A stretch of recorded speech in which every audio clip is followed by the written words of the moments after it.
Gloves! I love them. I can't get enough gloves.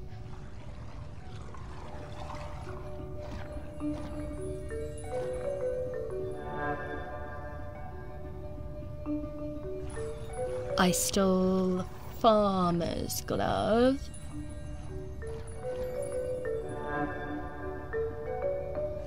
I stole the fisherman's glove.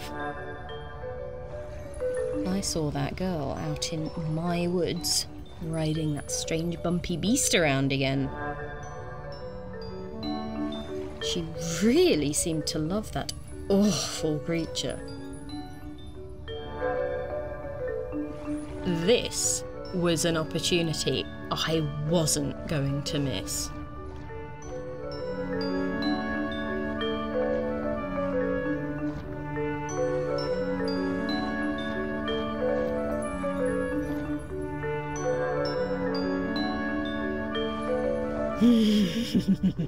Lovely gloves.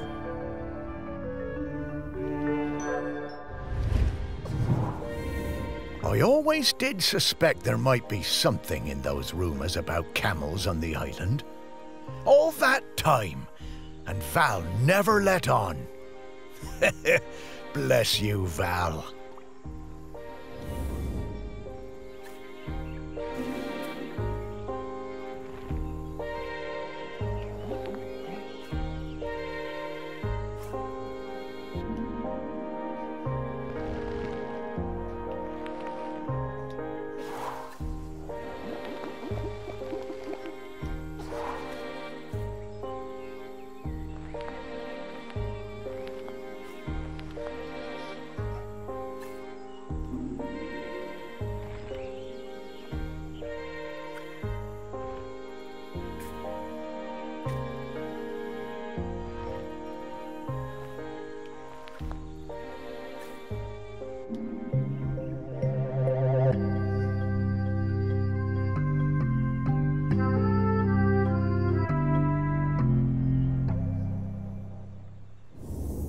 Hey, Morris. I bet you wish you were alive so you could rub me with this glove.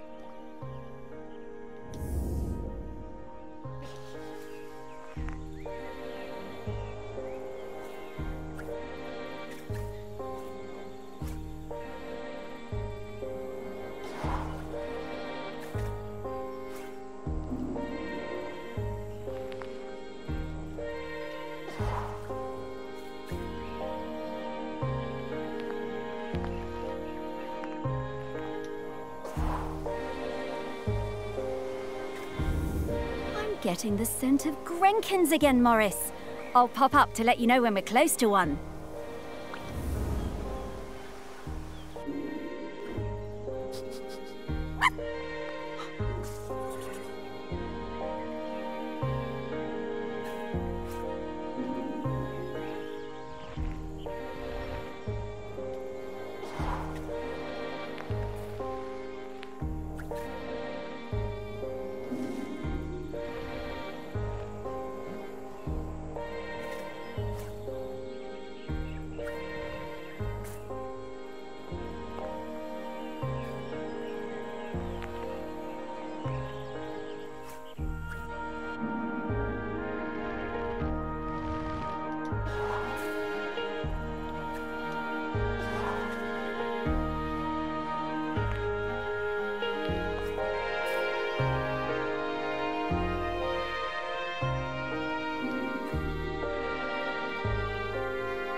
Oh no, not this guy. Hello, ready for some fun?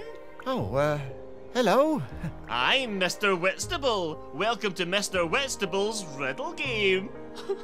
Morris, we don't have time for this. Let's get back to work. Mr. Whitstable just wants you to enjoy yourself, solve my riddles, and achieve true happiness. Oh, these do seem kind of fun.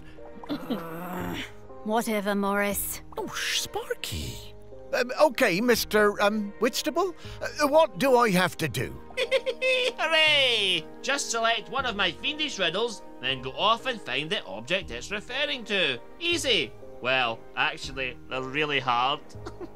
Ha! Oh, we got this. Come on, Sparky.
After my wife Penny's death, I struggled to find ways to spend time with my daughter.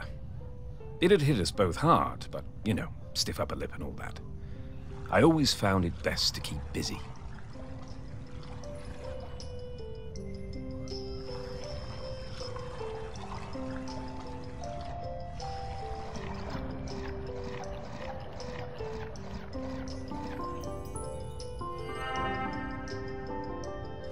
Looking for something we could do together, I bought Valerie a set of paints.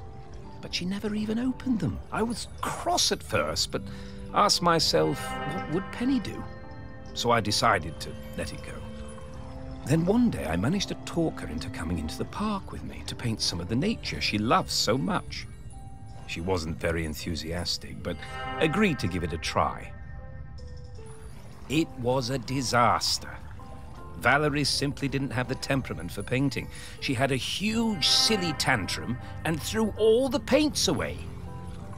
I told her I wasn't having this kind of childish behavior, and I told her to stay in her room until she had calmed down. I wished Penny was still with us. She would have known what to do with the child.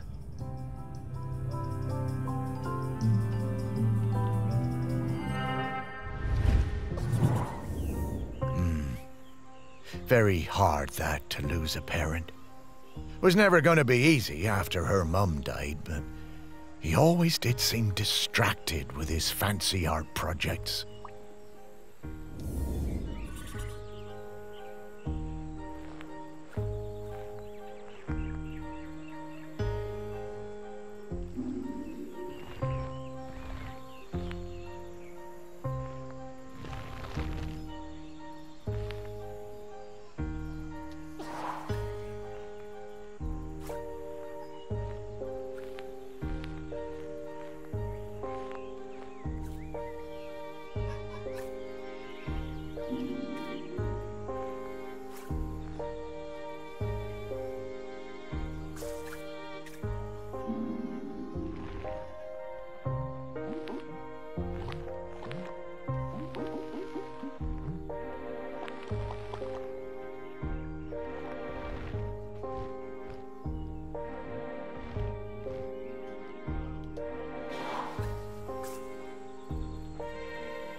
After my wife Penny's death, I struggled to find ways to spend time with my daughter.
Yeah?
Yeah, painting really wasn't for Val, was it?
I spent the summer of '83 with Henry Outram, Laird of Shelmerston, in his grand hall working on a new piece. It was supposed to be about the volcano, but once I arrived, I found myself particularly taken by all the vales around the island.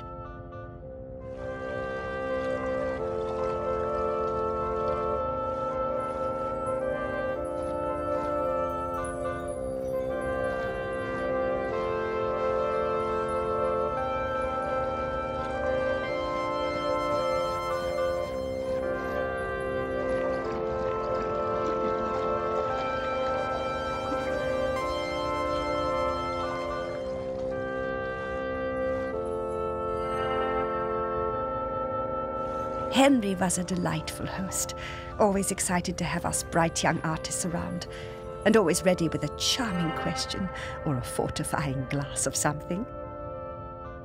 His daughter, I think her name was Mallory or Valerie or something, was usually outside roaming the grounds.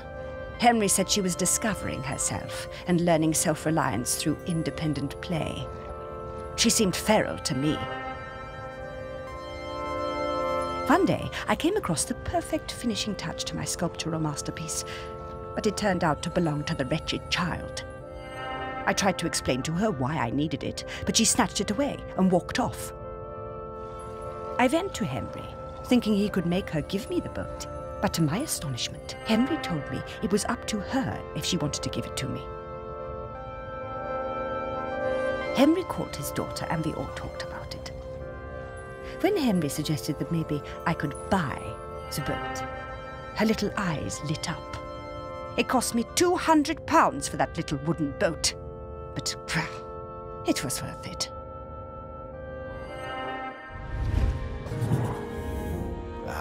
Henry was a good dad at heart, caring about Val's feelings, and treating her like a grown-up even when she was little. Partly how she became so independent, I reckon. I know it was tough on him, but they both turned out pretty well.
I wonder how many people even saw this.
The famous sculptor Vernon Russet was working on a huge statement piece in my honor, a statue of a camel with my head. When I saw it, I felt quite uncomfortable, but I didn't want to upset him. Poor Vernon could be awfully temperamental, sinking into dark moods for days. The week before the public unveiling, Vernon had me visit the statue. He needed to make some final adjustments to the face. Valerie came along too. She looked like thunder. She hated that statue and wasn't afraid to show it. I couldn't help thinking how like when the statue was revealed, the nose was missing. Fortunately, we all managed to cover our surprise and act like nothing was wrong, so no one was any the wiser. Some fellow from the Times wrote a glowing review, so Vernon wasn't too glum about it. I'm pretty sure I know what happened to that nose. Aha, the old Outram spirit. Good for you, Valerie. Your mother would have been proud of you.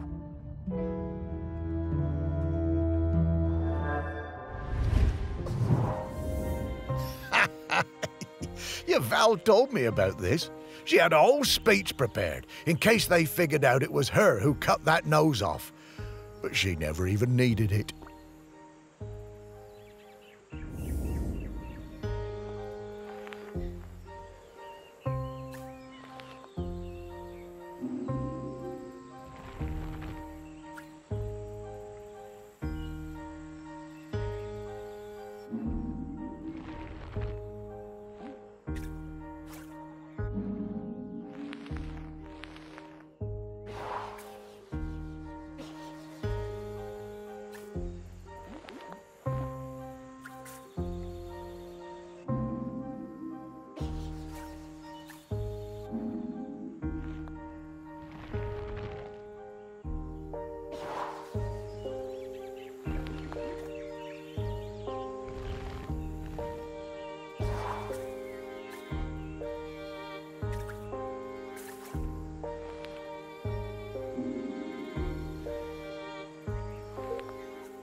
Oh, this thing looks heavy.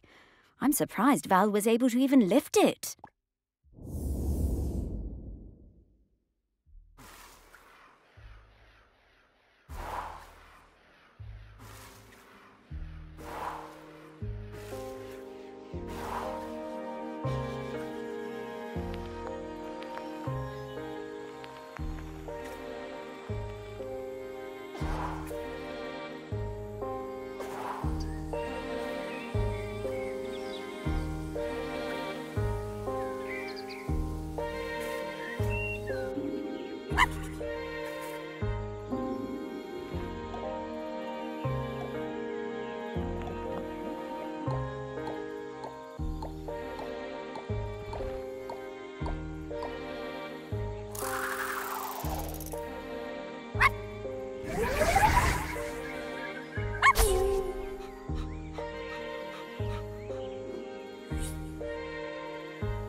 In the last summer, before our GCSEs, Val and me spent a lot of time together, usually wondering how we could get our hands on something to drink.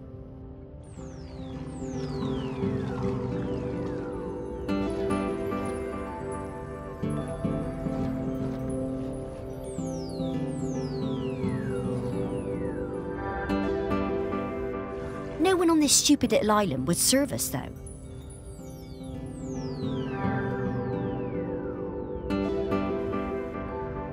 One day, we were hanging around on the allotments near the quay when we spotted something.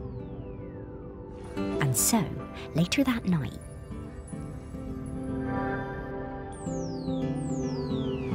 we went into the woods behind Val's house to drink it, sitting on top of that ancient stone that they say protects the island. But there was no way we were going to get through it all, so we decided to bury the rest. A few weeks later, we went to dig it up again, but couldn't remember where we dug the hole.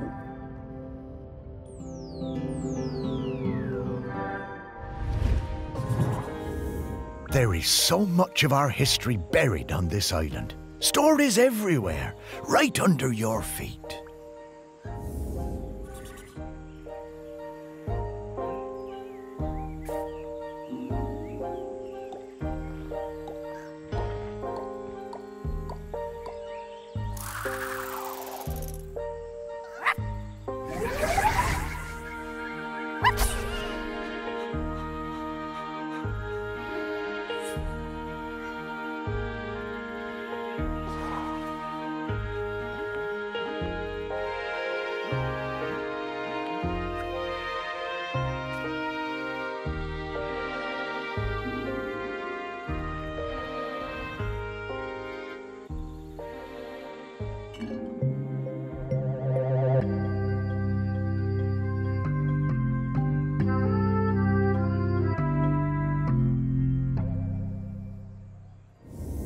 Wow, Morris, this smells incredible.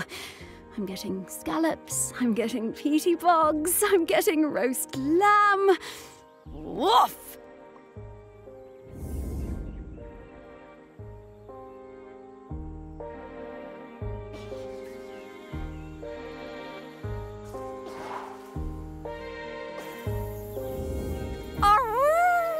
We did it!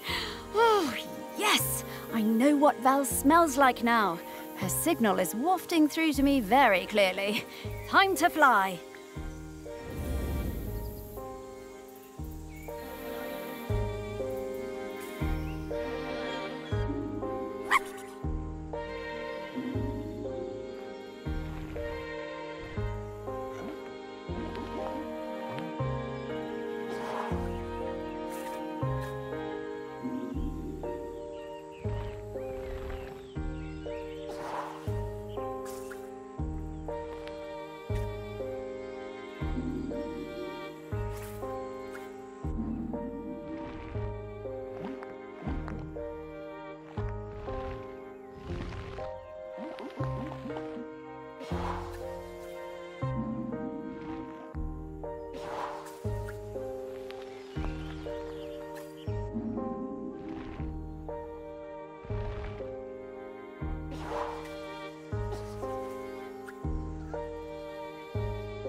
Mr. Whitstable is not impressed. Oh, I'm sorry, Mr. Whitstable. These riddles are really hard. They are hard. Maybe unfair too. But hey, if you don't have what it takes to become a riddle master, Morris... No, I'm sure I can figure them out, Mr. Whitstable. Okay, Morris, I'll give you another chance. You'll have to go back and choose which riddle you want to look for, and then think really hard about what the riddle could possibly be referring to. Oh, will do. Oh, thanks, Mr. Whitstable. I won't let you down. Morris.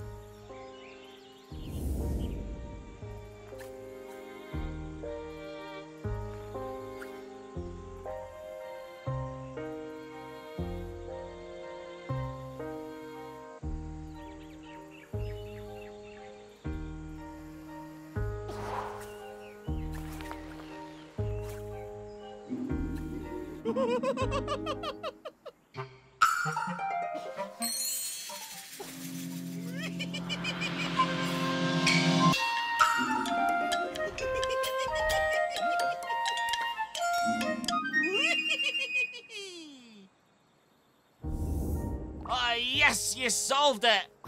I did! Oh, that was fun! Solve more, solve more, solve more! Oh, okay, Mr. Whitstable. I'll try. Oh, for goodness sake, Morris, we just don't have time for this right now. Happy riddle hunting, riddle friends. Great.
Morris?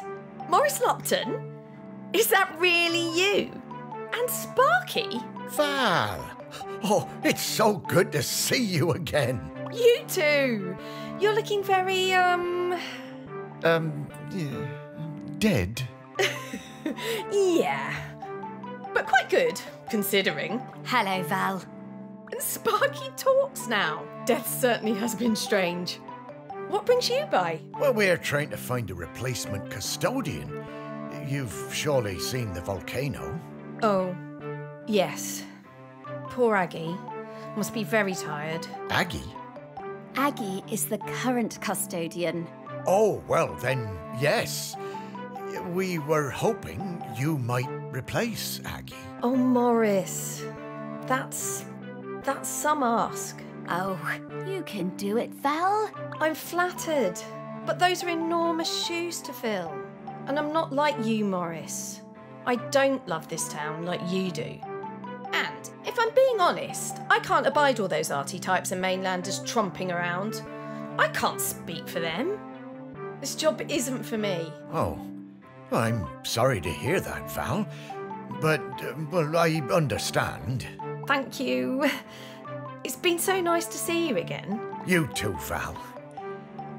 Sparky, I'd love to spend some more time chatting with Val. Oh, I'm sorry, Morris. We really need to keep this search up. That volcano is looking dire. Come back later, Morris.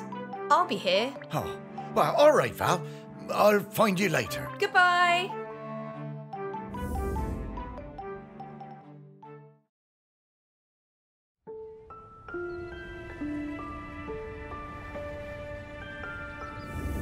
Oh, slow down, Sparky.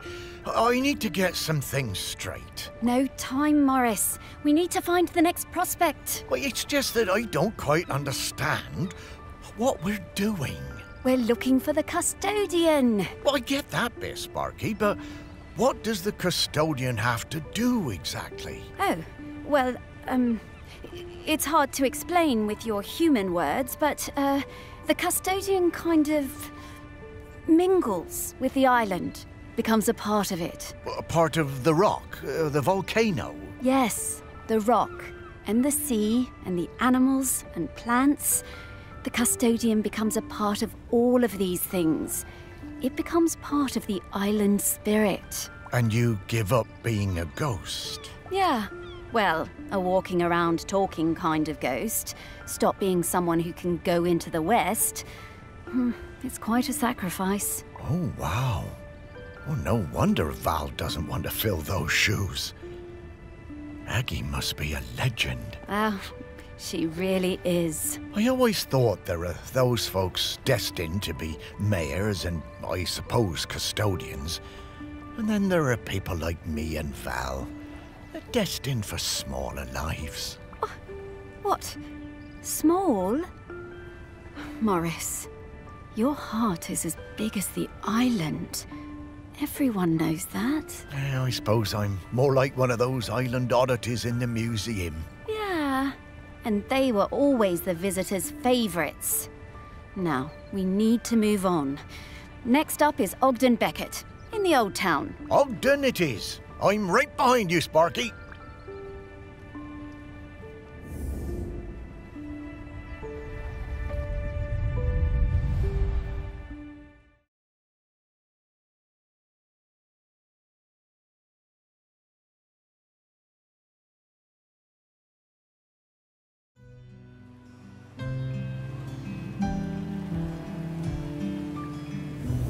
So, Ogden next, eh? I'll be glad to see him again. His music always hurt my ears, but he was good at chin scratchers. Oh, lovely guy.